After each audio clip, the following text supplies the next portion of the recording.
Halo guys, perkenalkan nama saya Adi Papa Kevi Kotune dari Prodi Farmasi semester 2A.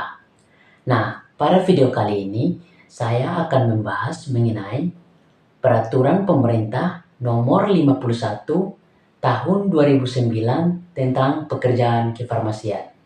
Tetapi di sini saya akan menjelaskan dua pasal saja, yaitu pasal 1 dan pasal yang kelima.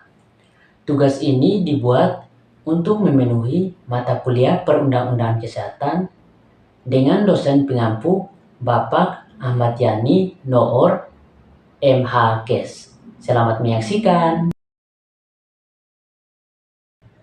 Nah, pada pasal 1 yaitu pekerjaan kefarmasian adalah pembuatan termasuk pengendalian mutu, sediaan farmasi, pengamanan, pengadaan, penyimpanan, dan pendistribusian atau penyaluran obat, pengelolaan obat, pelayanan obat atas resep dokter, pelayanan informasi obat, serta pengembangan obat, bahan obat, dan obat tradisional.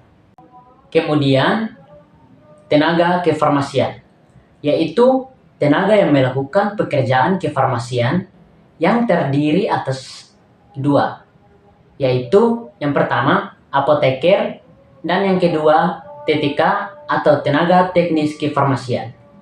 Nah, apoteker ini adalah sarjana farmasi yang telah lulus sebagai apoteker dan telah mengucapkan sumpah jabatan apoteker.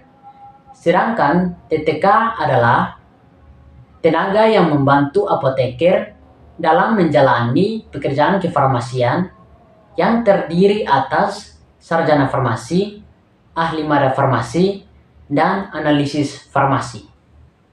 Nah, kemudian ada juga sediaan farmasi.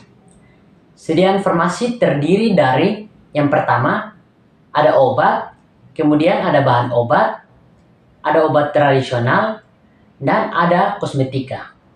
Selanjutnya, fasilitas kefarmasian.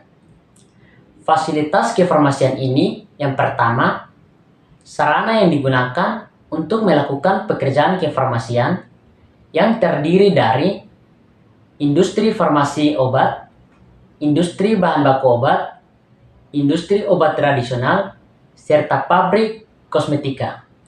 Dan ada juga pabrik lain yang memerlukan tenaga kefarmasian dalam menjalankan tugas dan fungsi produksi dan pengawasan mutu. Kemudian ada untuk fasilitas distribusi atau penyaluran sediaan farmasi dan alat kesehatan melalui pedagang besar farmasi atau PBF, serta instalasi sediaan farmasi. Dan yang terakhir yaitu fasilitas pelayanan kefarmasian melalui praktik kefarmasian. Dia ada pada apotek, instalasi farmasi, rumah sakit, puskesmas, klinik, toko obat, dan praktik bersama. Nah, ada juga legalitas praktik kefarmasian. Nah, untuk dikatakan legal, seorang apoteker harus memiliki STRA atau Surat Tanda Registrasi Apoteker dan STR TTK Surat Tanda Registrasi Tenaga Teknis Kefarmasian. STRA dan STR TTK ini dibuat atau dibentuk oleh Menteri Kesehatan. Dan ada juga legalitas praktiknya. Ada juga surat izin praktik apoteker atau SIPA dan surat izin kerja apoteker atau SIKA yang diberikan kepada apoteker untuk dapat melaksanakan pekerjaan kefarmasian. Dan ada juga surat izin kerja atau SIK. Surat izin kerja atau SIK ini adalah surat izin yang diberikan kepada tenaga teknis kefarmasian untuk dapat melaksanakan pekerjaan kefarmasian. Nah, kalau SIPA, SIKA, dan SIK ini dibentuk oleh organisasi profesi.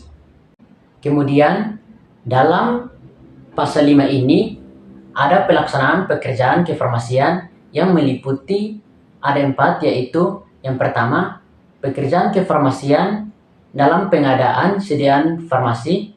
Yang kedua, pekerjaan kefarmasian dalam produksi sediaan farmasi.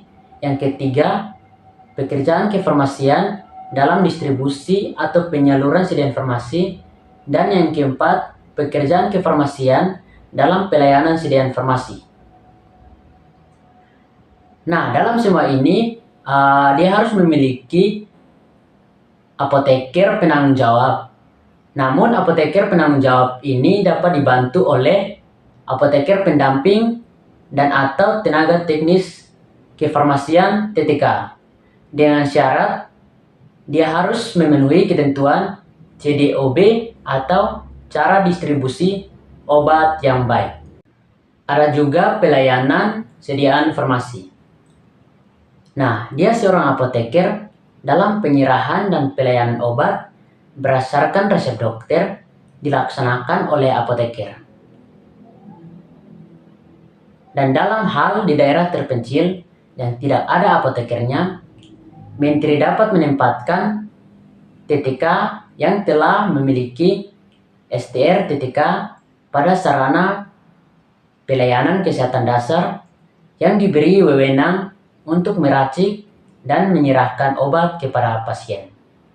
Dan jika di daerah terpencil yang tidak ada apotek, dokter atau dokter gigi yang telah memiliki surat tanda registrasi mempunyai wewenang untuk meracik dan menyerahkan obat kepada pasien yang dilaksanakan sesuai dengan ketentuan perundang-undangan. Nah, dari penjelasan ini, saya dapat menarik kesimpulan bahwa peraturan pemerintah nomor 51 tahun 2009 tentang pekerjaan kefarmasian ini adalah peraturan pemerintah yang mengatur pekerjaan kefarmasian dalam pengadaan, produksi, distribusi atau penyaluran, dan pelayanan sediaan farmasi dengan tujuan untuk memberikan perlindungan kepada pasien dan masyarakat dalam memperoleh dan menetapkan sediaan farmasi dan jasa kefarmasian dalam mempertahankan dan meningkatkan mutu penyelenggaraan pekerjaan kefarmasian sesuai dengan perkembangan ilmu, pengetahuan, dan teknologi, serta memberikan kepastian hukum kepada pasien, masyarakat, dan tenaga kefarmasian. Demikian penjelasan singkat dari saya. Terima kasih. Bye-bye.